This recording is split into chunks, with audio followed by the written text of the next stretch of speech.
Sejanus se sobressaltou de uma forma que Coriolanus não pôde deixar de achar que envolvia culpa, e levantou-se rapidamente enquanto limpava a terra do uniforme. Bilitalp, por outro lado, se ergueu devagar, quase preguiçosamente, para confrontá-los. Ora, veja quem decidiu falar comigo, disse ele, sorrindo com inquietação para Lucy Gray. Era a primeira vez que eles se falavam desde os Jogos Vorazes? Sejanus, Maldivor está muito chateada de você ter pulado fora de ajudar com as nozes, disse ela. Sim, eu andei fugindo das minhas obrigações. Sejanus esticou a mão para Bilitalp, que nem hesitou para apertá-la. Foi um prazer conhecer você. Claro, você também. Pode me encontrar perto do prego alguns dias, se quiser conversar mais, respondeu Bilitalp. Não vou esquecer, disse Sejanus, indo para casa. Lucy Gray soltou a mão de Coriolanus e emparelhou os ombros aos de Bilitalp. Vá embora, Bilitalp, e não volte. Se não o quê, Lucy Gray? Você vai jogar seus pacificadores em cima de mim? Ele riu. Se for necessário, disse ela. Bilitalp olhou para Coriolanus. Esses dois parecem bem mansinhos. Você não entende. Não dá para voltar atrás, disse Lucy Gray. Bilitalp ficou irritado.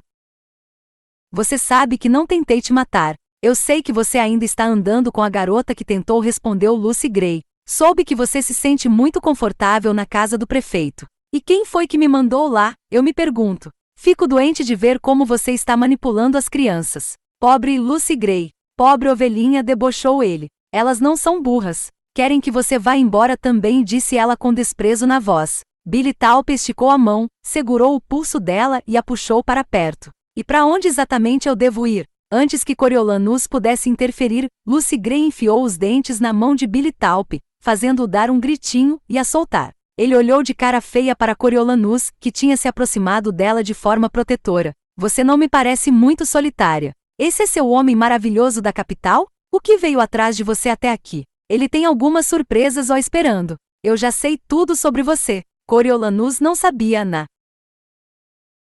verdade. Mas falar aquilo o fez se sentir em menos desvantagem. Bilitalp soltou uma gargalhada incrédula. Eu sou o botão de rosa naquela pilha de bosta. Por que você não vai embora, como ela pediu? Disse Coriolanus friamente. Tudo bem, você vai aprender. Bilitalp pegou seus bens nos braços. Vai aprender logo. E saiu andando na manhã quente. Lucy Gray ficou olhando enquanto ele se afastava e massageando o pulso que ele tinha segurado. Se você quiser fugir, a hora é agora. Eu não quero ir embora, disse Coriolanus, apesar de a conversa ter sido perturbadora. Ele é mentiroso e desprezível. É verdade que eu flerto com todo mundo. Faz parte do meu trabalho. Mas o que ele está dando a entender não é verdade. Lucy Gray olhou pela janela.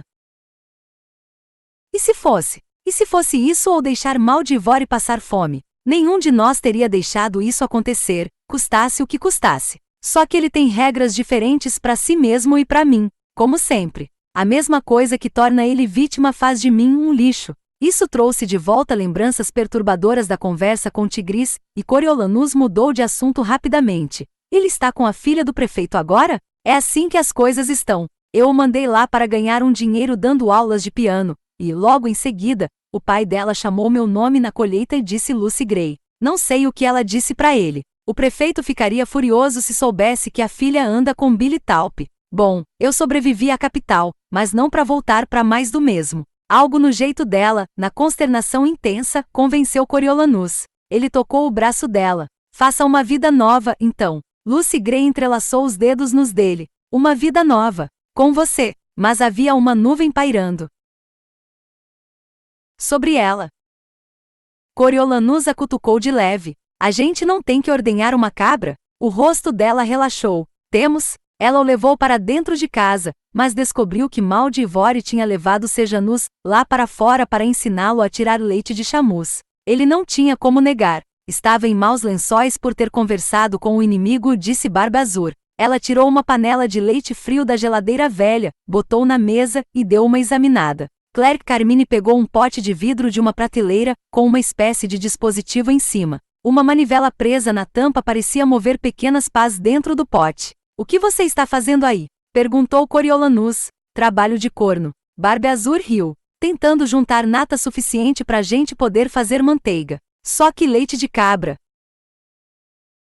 Não separa como o de vaca. E se a gente esperasse mais um dia? Perguntou Clerk Carmine.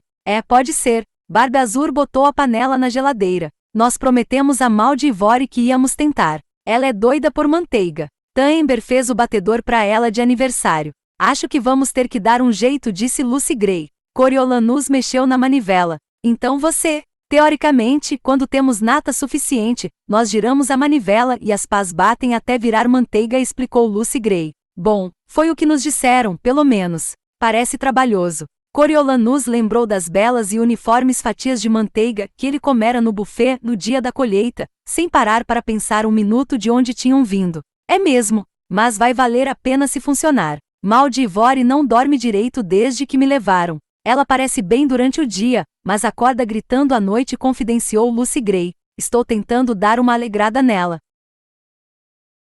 Barba Azul coou o leite fresco que Sejanus e Mal de Ivory levaram para dentro de casa e serviu em canecas enquanto Lucy Gray dividia o pão. Coriolanus nunca tinha tomado leite de cabra, mas Sejanus estalou os lábios e disse que lembrava sua infância no Distrito 2. Eu já fui ao Distrito 2? Perguntou Mal de Ivory. Não, querida, fica no oeste. O bando ficava mais pelo leste, disse Barba Azul. Às vezes, a gente ia para o norte, disse Amber, e Coriolanus se deu conta de que era a primeira vez que o ouvia falar. Para qual distrito? Perguntou Coriolanus. Para nenhum distrito, na verdade, disse Barba Azul. Para qualquer lugar que a capital não desse importância. Coriolanus se sentiu constrangido por eles. Não existia lugar assim, pelo menos não mais. A capital controlava o mundo conhecido. Por um momento, ele imaginou um grupo de pessoas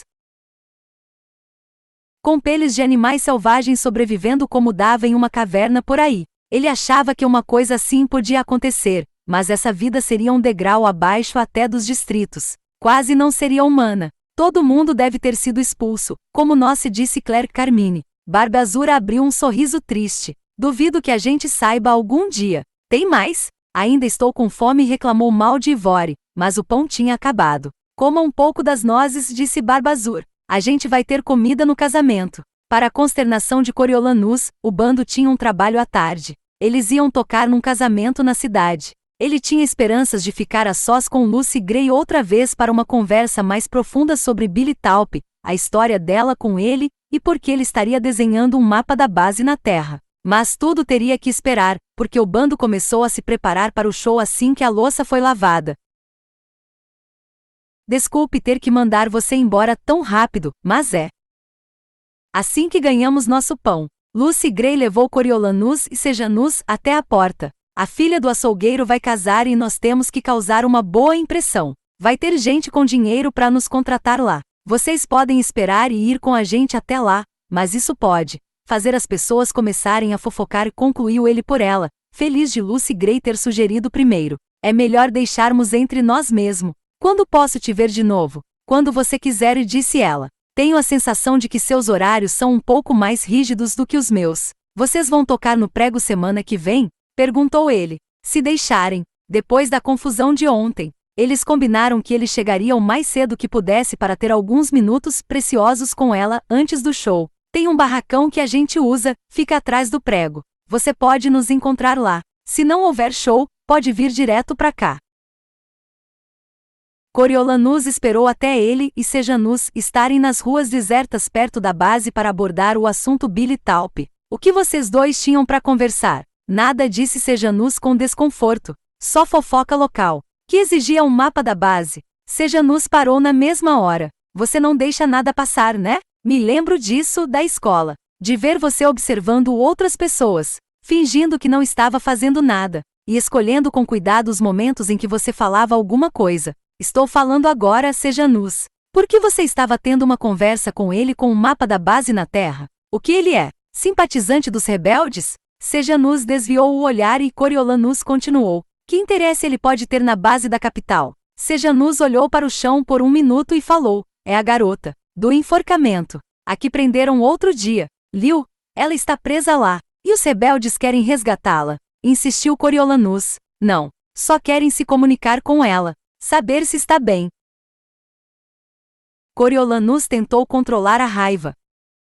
E você disse que ajudaria. Não, não fiz nenhuma promessa. Mas, se puder se chegar perto da guarita, pode ser que consiga descobrir alguma coisa. A família dela está desesperada. Ah, que maravilha! Fantástico! Agora você é informante dos rebeldes. Coriolanus saiu andando. Achei que você ia deixar toda essa coisa de rebeldes para trás. Sejanus foi atrás dele. Não posso, tá? Faz parte de quem eu sou. E foi você que disse que eu poderia ajudar as pessoas dos distritos se aceitasse sair da arena. Acredito que falei que você podia lutar pelos tributos, querendo dizer que você talvez pudesse tentar obter condições mais humanas para eles, corrigiu Coriolanus. Condições humanas. Explodiu Sejanus. Eles são obrigados a matarem uns aos outros. E os tributos também são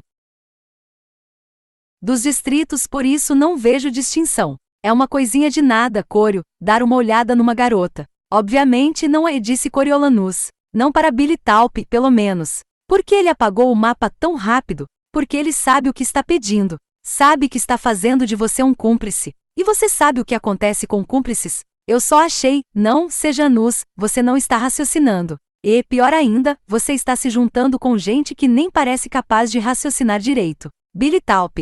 Qual é o papel dele nisso? Dinheiro. Porque, só de ouvir Lucy Gray falar, posso dizer que o bando não é rebelde. Nem da capital. Eles estão determinados a se manterem fiéis à própria identidade, seja ela qual for. Não sei. Ele disse que estava pedindo por um amigo, gaguejou Sejanus. Amigo? Coriolanus percebeu que estava gritando e baixou a voz a um sussurro. Amigo do velho Arlo, que organizou as explosões nas minas. Que planejamento brilhante. Que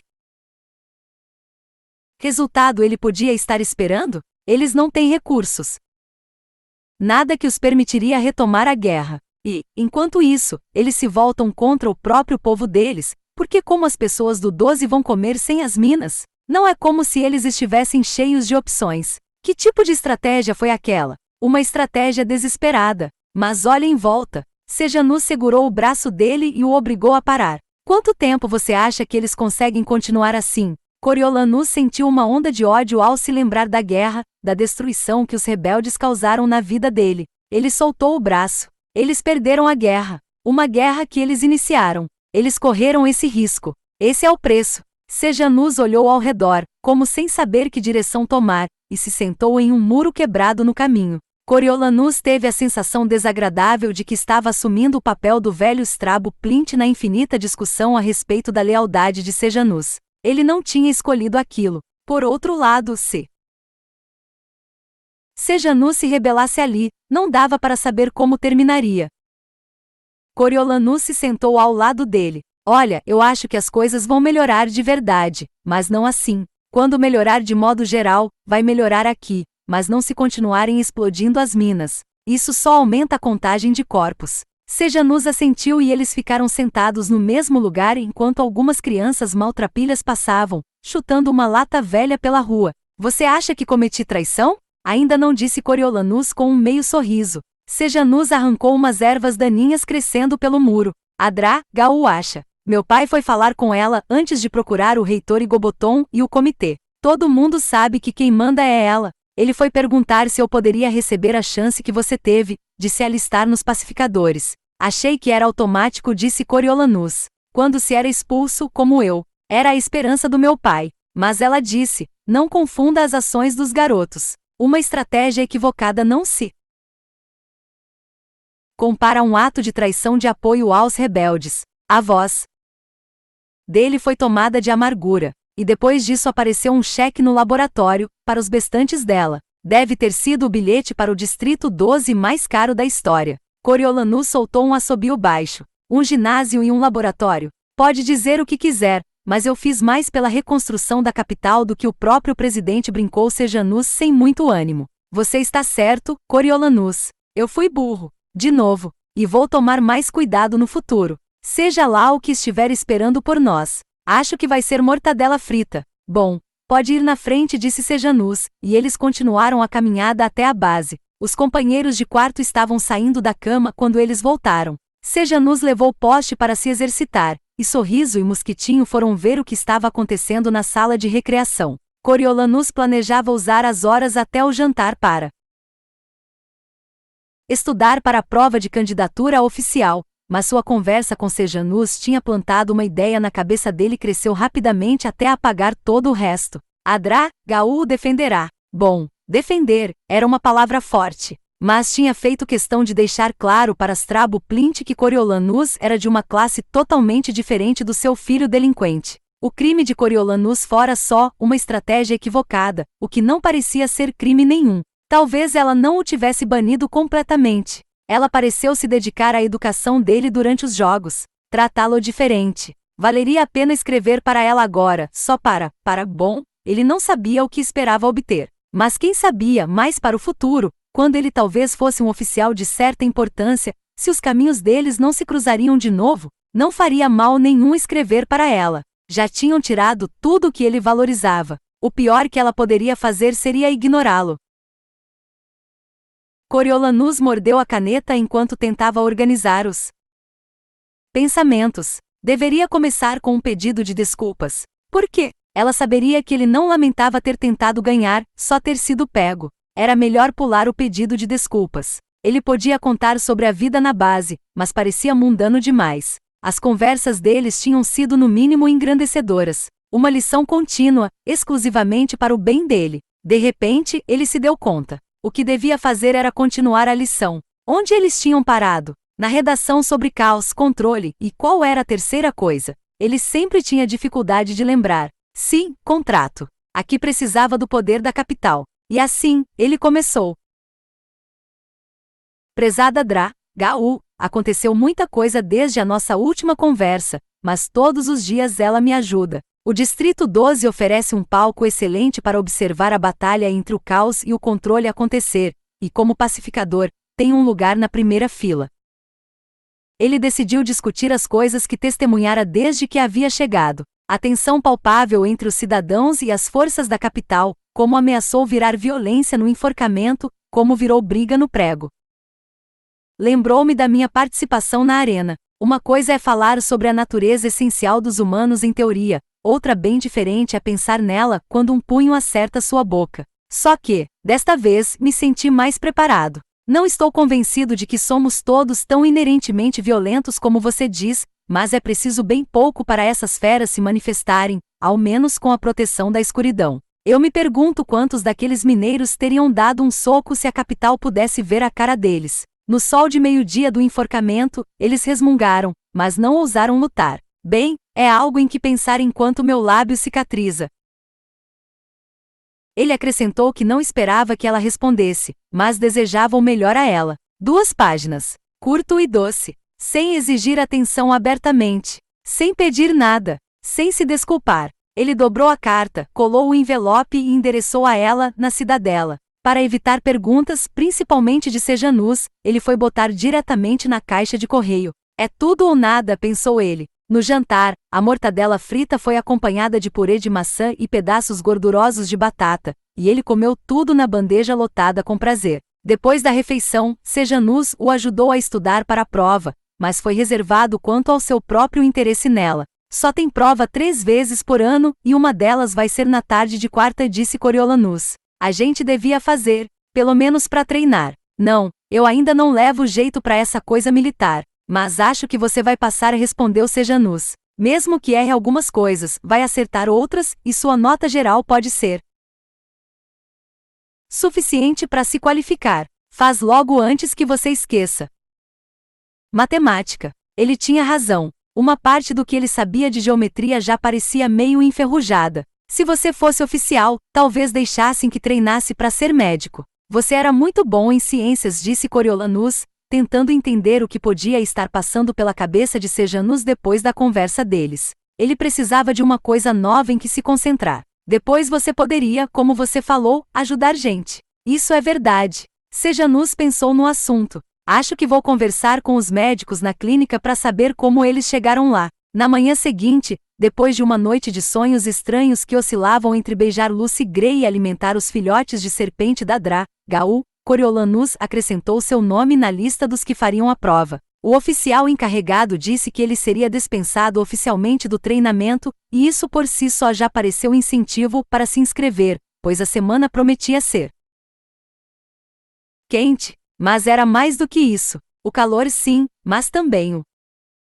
tédio do dia a dia tinha começado a cansar. Se ele pudesse se tornar oficial, Coriolanus teria tarefas mais desafiadoras. O dia trouxe 2 alterações na agenda regular. A primeira, que eles começariam a cumprir serviço de guarda, não provocou muita animação, pois era uma função amplamente conhecida por ser entediante. Ainda assim, argumentou Coriolanus, ele preferia ficar na escrivaninha na entrada da base a esfregar panelas. Talvez até conseguisse ler um pouco. A segunda alteração o deixou nervoso. Quando eles se apresentaram para o treino de pontaria, foram informados que a sugestão de Coriolanus de disparar nas aves em volta da forca tinha sido aprovada. Mas, antes, a cidadela queria que eles pegassem uns 100 gaios tagarelas e tordos e os enviassem para o laboratório, ilesos, para serem estudados. Seu pelotão foi designado para ajudar a posicionar as gaiolas nas árvores naquela tarde, o que queria dizer que ele trabalharia com cientistas do laboratório da DRA-GAU. Um grupo tinha chegado de aerodeslizador naquela manhã. Ele tinha visto muito pouca gente na cidadela, mas a ideia de encontrar alguém do laboratório, onde sem dúvida todos sabiam os detalhes da trapaça dele com as serpentes e sua desgraça subsequente, o deixou tenso. E um pensamento horrível lhe ocorreu. Seria possível que a DRA-GAU em pessoa fosse supervisionar a coleta de pássaros? Mandar uma carta para ela na outra ponta de Panem pareceu quase brincadeira, mas ele estremeceu ao pensar em encontrá-la cara a cara pela primeira vez depois de ter sido banido. Enquanto Coriolanus seguia sacolejando na caçamba do caminhão, desarmado e talvez prestes a ser desmascarado, seu otimismo da semana sumiu. Os outros recrutas, felizes de estarem saindo para o que lhes parecia ser um passeio, conversavam em volta dele enquanto ele ficava em silêncio. Mas Sejanus entendeu seu nervosismo. A DRA-GAU não vai estar aqui, sabe, sussurrou ele. Isso é trabalho estritamente braçal se estamos envolvidos. Coriolanus assentiu, mas não ficou convencido. Quando o caminhão parou embaixo da árvore forca, ele ficou escondido atrás do grupo enquanto observava os 4 cientistas da capital, todos ridiculamente vestidos com os jalecos brancos, como se estivessem prestes a descobrir o segredo da imortalidade em vez de estarem capturando um bando de pássaros insípidos num calor de quase 40 graus. Ele examinou cada rosto, mas nenhum era familiar, e relaxou um pouco. O laboratório enorme continha centenas de cientistas, e aqueles de agora eram especialistas em pássaros, não em répteis. Eles cumprimentaram os soldados com bom humor, orientaram todos a pegar uma das armadilhas de arame, que pareciam gaiolas, enquanto explicavam a montagem. Os recrutas obedeceram, pegaram as armadilhas e se sentaram no limite da floresta, perto da forca. Sejanus fez um sinal de positivo para ele pela ausência da DRA-GAU, e ele estava prestes a retribuir quando reparou numa figura em uma clareira mais para dentro da floresta. Era uma mulher de jaleco, imóvel, de costas para eles, a cabeça inclinada para o lado para ouvir a cacofonia do canto das aves. Os outros cientistas esperaram respeitosamente até ela terminar e voltar pelas árvores. Quando ela empurrou um galho para o lado, Coriolanus teve uma visão clara do rosto, que poderia ser fácil de esquecer se não fossem os óculos cor-de-rosa grandes no nariz. Ele a reconheceu na mesma hora. Foi ela quem o repreendeu por perturbar os pássaros quando ele saiu correndo para tentar fugir do laboratório depois de ver Clemencia desabar em um arco-íris de pus. A pergunta era: a mulher se lembraria dele? Ele se encolheu atrás de sorriso e ficou fascinado de repente com a armadilha que estava segurando. A mulher de óculos cor-de-rosa, que um dos cientistas apresentou afetuosamente como Nossa DRA-GAU, os cumprimentou de forma simpática e explicou a missão: coletar 50 gaios tagarelas e 50 tordos, além do plano para que tudo funcionasse. Eles tinham que ajudar a encher a floresta com armadilhas, que receberiam iscas de comida, água e pássaros de mentira para atrair a presa. As armadilhas ficariam abertas por 2 dias, para que os pássaros tivessem a liberdade de entrar e sair. Na quarta-feira, eles voltariam, trocariam as iscas e montariam as armadilhas de forma a capturar os pássaros. Ansiosos para agradar, os recrutas se dividiram em 5 grupos de 4, e cada um seguiu um dos cientistas para uma parte diferente da floresta. Coriolanus foi para o grupo com o homem que tinha apresentado a DRA-GAU e se escondeu na folhagem assim que foi possível. Além das armadilhas, eles carregavam mochilas contendo vários tipos de isca. Andaram 100 metros até chegarem a uma marca vermelha em um dos troncos, indicando o marco 0 deles. Sob orientação do cientista, eles se espalharam de forma concêntrica a partir daquele ponto, trabalhando em duplas para botar iscas nas armadilhas e posicioná-las no alto das árvores. Coriolanus formou par com Mosquitinho, que acabou se revelando um mestre de subir em árvores, por ter sido criado no Distrito 11, onde as crianças ajudavam a cuidar dos pomares. Eles passaram 2 horas suadas e produtivas trabalhando com Coriolanus preparando as iscas e Mosquitinho pendurando as armadilhas nos galhos. Quando todos se reuniram de novo, Coriolanus se abaixou, se sentou na caçamba do caminhão, e ficou examinando as múltiplas picadas de insetos até eles estarem a uma certa distância da Dracai. Ela não prestou nenhuma atenção nele. Não seja paranoico, pensou. Ela não se lembra de você. Na terça eles voltaram à rotina, mas Coriolanus estudou para a prova durante as refeições e no breve intervalo antes do apagar das luzes. Ele estava doido para reencontrar Lucy Gray, e ela continuava invadindo seus pensamentos, mas ele se esforçou para afastá-la, prometendo a si mesmo que poderia se entregar às fantasias quando a prova passasse. Na quarta, ele aguentou os exercícios da manhã, ficou sentado sozinho no almoço com um manual para uma revisão final, e foi para a sala de aula onde eles tinham aulas táticas. 2 outros pacificadores tinham se inscrito, um com 20 e tantos anos que alegava já ter feito a prova 5 vezes e outro que devia ter quase 50 anos, o que pareceu velhíssimo para uma mudança de vida. Fazer provas estava entre os maiores talentos de Coriolanus, e ele sentiu aquela onda familiar de empolgação quando abriu a capa do teste. Ele adorava o desafio e sua natureza obsessiva se traduzia em imersão, quase instantânea na pista mental de obstáculos. 3 horas depois, encharcado de suor, exausto e feliz, ele entregou o caderno de provas e foi ao refeitório pegar gelo. Ele se sentou na faixa de sombra que o quartel oferecia enquanto deslizava cubos de gelo pelo corpo e repassava as questões em pensamento. A dor de perder a carreira universitária voltou brevemente, mas ele a afastou com pensamentos de se tornar um líder militar lendário como o pai. Talvez esse fosse seu destino o tempo todo. O resto do pelotão ainda estava fora com os cientistas da cidadela, subindo em árvores e ativando armadilhas, então ele foi buscar a correspondência para seu quarto. 2 caixas gigantescas da senhora Plint o receberam, prometendo outra noite animada no prego. Ele carregou tudo para o quarto, mas decidiu esperar para abri-las quando os outros voltassem. Ela também tinha lhe enviado uma carta em separado, agradecendo por tudo que ele havia feito por Sejanus e pedindo que continuasse de olho no menino dela. Coriolanus botou a carta de lado e suspirou ao pensar em ser guardião de Sejanus. Fugir da capital podia ter aliviado o tormento de Sejanus temporariamente, mas ele já tinha ficado agitado por causa dos rebeldes, conspirado com Billy Taupe, sofrido por causa da garota presa. Quanto tempo levaria para que ele fizesse alguma outra coisa tipo entrar na arena? Aí, mais uma vez, as pessoas procurariam Coriolanus para tirá-lo da confusão. A questão era que ele não acreditava que Sejanus mudaria. Talvez fosse incapaz, mas, mais importante, Sejanus não queria mudar. Ele já tinha rejeitado o que a vida de pacificador oferecia, fingindo que não conseguia atirar, se recusando a fazer a prova para oficial, deixando claro que não desejava se destacar em nome da capital. O Distrito 2 sempre seria seu lar. As pessoas do distrito sempre seriam sua família. Os rebeldes do distrito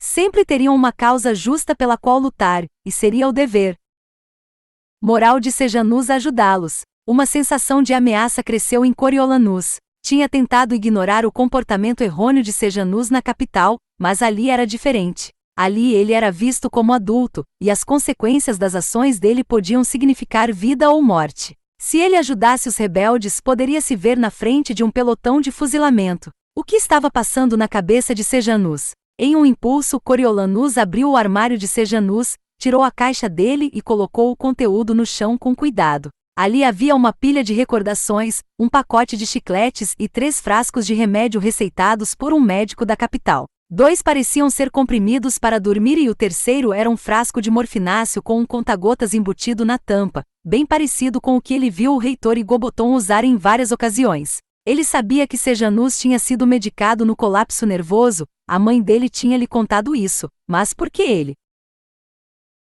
levou os remédios? A senhora Plint os teria incluído por precaução? Ele mexeu no resto do conteúdo. um pedaço de pano, papel de carta, canetas, um pequeno fragmento de mármore entalhado grosseiramente no que poderia ser um coração, e uma pilha de fotos. Os Plint tiravam retratos anuais, e ele identificou o crescimento de Sejanus de bebê até o ano anterior. Todas as fotos eram da família, exceto uma foto antiga de um grupo de crianças na escola. Coriolanus achou que era da turma deles, mas ninguém era familiar, e muitas crianças estavam vestidas com roupas velhas que não cabiam direito. Ele viu Sejanus com um terno bonito, sorrindo pensativamente na segunda fila. Atrás dele estava um garoto que ele achou que parecia bem mais velho, mas, ao examinar melhor, as peças se encaixaram. Era Marcos, em uma foto escolar do último ano de Sejanus no Distrito 2. Não havia registro dos colegas de escola da capital, nem mesmo de Coriolanus. Por algum motivo, aquilo pareceu a maior confirmação de onde estava a lealdade de Sejanus. No fundo da pilha, ele encontrou uma moldura grossa de prata. Com o diploma de Sejanus, quem diria, tinha sido tirado da pasta de couro e transferido para uma moldura, como se para ser exibido. Mas por quê? Sejanus não o penduraria na parede nem em 1 milhão de anos, mesmo que tivesse uma parede em que pendurar. Coriolanus passou o dedo na moldura, acompanhando o metal decorado, e o virou. A placa de apoio pareceu meio torta, e a pontinha de um papel verde bem clarinho aparecia na lateral. Isso não é só papel, pensou ele, e empurrou os prendedores para soltar o painel. Quando se soltou, uma pilha de cédulas novas caiu no chão. Dinheiro. E muito. Por que Sejanus levaria tanto dinheiro para sua nova vida como pacificador? Teria a mãe dele insistido? Não, não a senhora Plint. Ela parecia achar que o dinheiro era a raiz de toda a infelicidade deles. Strabo então? Pensando que, o que quer que o filho encontrasse pela frente, o dinheiro o protegeria do mal? Possivelmente, mas Strabo costumava lidar com os pagamentos ele mesmo. Era algo que Sejanus tinha feito por sua própria conta, sem os pais saberem? Isso era preocupante. Seria uma vida de mesadas cuidadosamente guardadas para um momento de necessidade? Tirada do banco um dia antes da partida e escondida na moldura do diploma? Sejanus sempre reclamou do hábito do pai de usar dinheiro para se livrar dos problemas, mas isso estaria entranhado nele desde o nascimento? O método Plint de resolver problemas. Passado de pai para filho. De mau gosto, mas eficiente. Coriolanus pegou o dinheiro, fez uma pilha organizada e mexeu nas notas. Havia centenas, milhares de dólares ali. Mas de que serviriam no Distrito 12, onde não havia nada a comprar? Nada, pelo menos, que o salário de um pacificador não cobrisse. A maioria dos recrutas enviava metade do pagamento para casa, pois a capital providenciava quase tudo o que eles precisavam, exceto o papel de carta e as noites no prego. O prego tinha um mercado clandestino, mas ele não tinha visto muita coisa que tentasse um pacificador, além das bebidas. Eles não precisavam de coelhos mortos, nem de cadarços ou de sopa caseira. E, mesmo que precisassem, eram coisas fáceis de comprar. Claro, havia outras coisas que podiam ser compradas. Como? Informações, acesso e silêncio. Havia subornos. Havia poder. Coriolanus ouviu as vozes do pelotão voltando. Escondeu rapidamente o dinheiro na moldura, tomando o cuidado de deixar uma pontinha verde visível. Rearrumou a caixa e a colocou no armário de Sejanus. Quando os companheiros entraram, ele estava atrás das caixas da senhora Plint com os braços abertos, com um sorriso enorme. Quem está livre no sábado? Enquanto Sorriso, Poste e Mosquitinho abriam as caixas e viam os tesouros dentro, Sejanus ficou sentado na cama olhando com expressão divertida. Coriolanus se apoiou na cama acima da dele. Temos que agradecer pela sua mãe. Se não, estaríamos todos duros. Sem 1 centavo sequer, concordou Sejanus. A única coisa que Coriolanus nunca questionara tinha sido a honestidade de Sejanus. Ele até preferiria que ele fosse um pouco menos honesto. Mas aquilo era uma mentira deslavada, dita com a mesma naturalidade da verdade. O que queria dizer que tudo o que ele dissesse a partir de agora seria suspeito.